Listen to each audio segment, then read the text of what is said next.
السلام علیکم ورحمۃ اللہ وبرکاتہ۔ معزز ناظرین اکرام، آپ تمام کے مفید مشورے ہمارے لیے قابل رہنما ہے۔ آپ سے گزارش کی جاتی ہے کہ آپ برائے مہربانی اپنے مفید مشوروں سے نوازیں۔ اس کی تکمیل کریں۔ تو اسی کے ساتھ ساتھ مولانا اور ایک سوال جو بارہا آتا ہے وہ یہ ہے کہ بالکل کمزور لوگ ہیں یا مریض لوگ ہیں یا بوڑھے لوگ ہیں، ان لوگوں کے روزے کی قضا کا کیا حکم ہے؟ روزوں کے تعلق سے ایک اہم سوال ہے کہ لوگوں میں بعض لوگ بہت ہی بڑی عمر کے ہوتے ہیں یا بہت ہی سخت بیماری کے حالت میں ہوتے ہیں یا سخت کمزور ہوتے ہیں، ان کے لیے قرآن مجید میں شریعت کے اندر اس بات کا حکم دیا گیا ہے کہ وہ روزہ چھوڑ دیں گے۔ روزہ چھوڑنے کے بعد ان کے اوپر قضا واجب نہیں ہے، البتہ اللہ تعالیٰ قرآن مجید کی سورہ بقرہ کے اندر ارشاد فرمایا اور فدیۃ طعام مسکین، کہ وہ اپنے روزے کے قضا کے بدلے میں ایک مسکین کے کھانے کا انتظام کریں گے۔ ایسی صورت میں وہ روزے کے برابر ہو جائے گا۔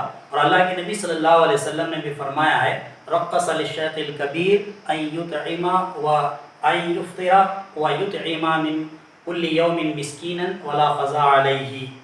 تو اس حدیث کے اندر بھی واضح طور پر یہ کہا گیا ہے کہ اس شخص کے لیے رخصت دی گئی ہے روزے کے تعلق سے جو کیا ہے شیخ الکبیر یعنی بڑی عمر کے ہے، تو ایسی صورت میں وہ روزہ چھوڑ دیں گے، ان کے اوپر روزہ نہیں ہے بلکہ ایک مسکین کے کھانے کا انتظام کریں گے، اور اس طرح روزے کے قضا کرنا اس کے لیے ضروری نہیں ہے۔ جی، تو مطلب یہ ہوا کہ ایک بوڑھا آدمی ہے جو روزہ نہیں رکھ سکتا ہے تو اس کے لیے لازم یہ ہوگا کہ وہ کسی مسکین کے کھانے کا انتظام کرے۔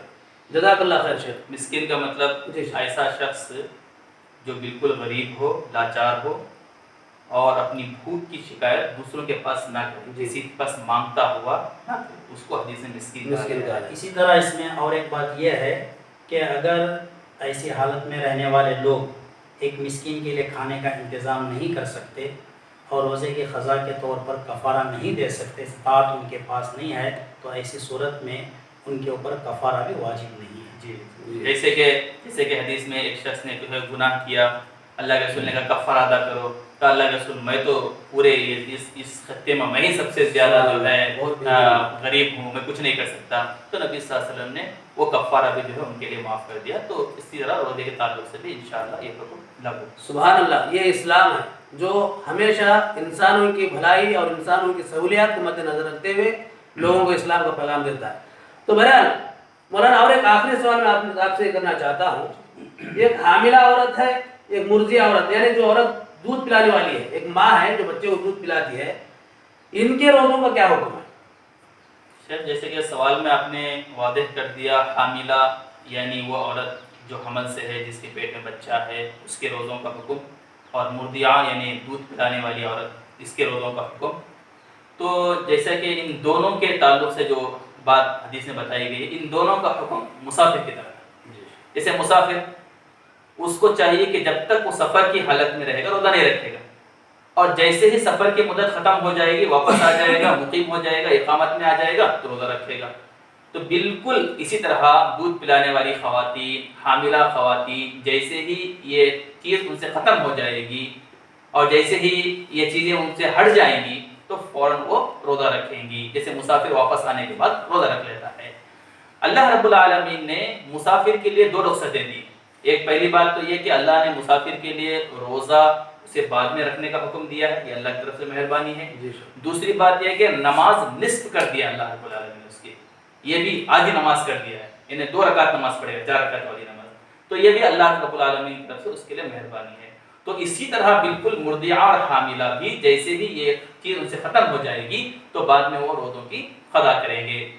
اس تعلق سے حضرت انس بن مالک رضی اللہ تعالی عنہ بیان فرماتے ہیں، کہتے ہیں اللہ کے رسول نے فرمایا ان اللہ وضع عن المسافر الصوم وشطر الصلاۃ، کہ اللہ رب العالمین نے مسافر سے روزہ ختم کر دیا ہے اور آدھی نماز کم کر دی ہے۔ روزہ ختم کر دیا مطلب بعد میں وہ قضا کرے گا۔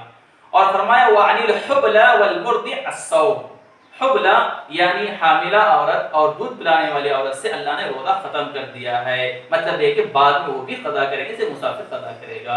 یہاں بعض محدثین نے، بعض علماء کرام نے یہ بھی کہا ہے، ایک روایت میں جیسے دارقطنی میں روایت ہے، انہوں نے یہ بھی کہا ہے کہ اگر وہ ان ایام میں بعد میں روزہ نہیں رکھ سکتے کسی وجہ سے، تو ایسی صورت میں وہ بھی ہر دن ایک مسکین کو کھانا کھلائیں گے، ایک مسکین کو کھانا کھلائیں گے اپنے طرف سے، اس طرح بعض محدثین نے کہا ہے۔ مگر راجح قول یہی ہے کہ جیسے ہی ان کو سہولت ہو جائے بہتر ہے کہ وہ قضا کر لیں، واللہ اعلم۔ تو بہرحال بعد حمل اور بعد رضاعت حتی المقدور یہ کوشش کرنی ہے کہ حاملہ عورت ہو یا مرضعہ عورت ہو، جو دودھ پلانے والی عورت ہو، اس کو چاہیے کہ یہ ایام گزرنے کے بعد رمضان اپنے چھوٹے ہوئے روزوں کی قضا کرے۔ تو الحمدللہ یہ ہمارے معزز علماء کرام کے مختصر سوال جواب رہے۔ میں امید کرتا ہوں کہ آپ تمام کو ہماری یہ نشست آپ کو ضرور پسند آئی ہوگی، اور ہم امید کرتے ہیں کہ انشاءاللہ آپ کے بہت بہترین کمنٹس ہمیں آئیں گے، اور اگر ہمارے اس پروگرام میں کچھ خامیاں رہ گئی تو آپ سے گزارش کی جاتی ہے براہ مہربانی کمنٹس کرتے ہوئے ہمیں اس کا آپ بہترین مشوروں سے نوازیں۔ اللہ رب العالمین سے دعا ہے اللہ رب العالمین ہمارے معزز علماء کرام کو صحت و تندرستی نوازے، اور ہمارے مجلس علماء اہل حدیث جو اس مشن کو لے کر آگے بڑھ رہے ہیں، اللہ تعالیٰ سے دعا اللہ تعالیٰ ان تمام کو جب تک دنیا باقی رکھے خالص کتاب اللہ و سنت رسول اللہ پر عمل کرنے کی توفیق عطا فرمائے، آمین۔ السلام علیکم ورحمۃ اللہ۔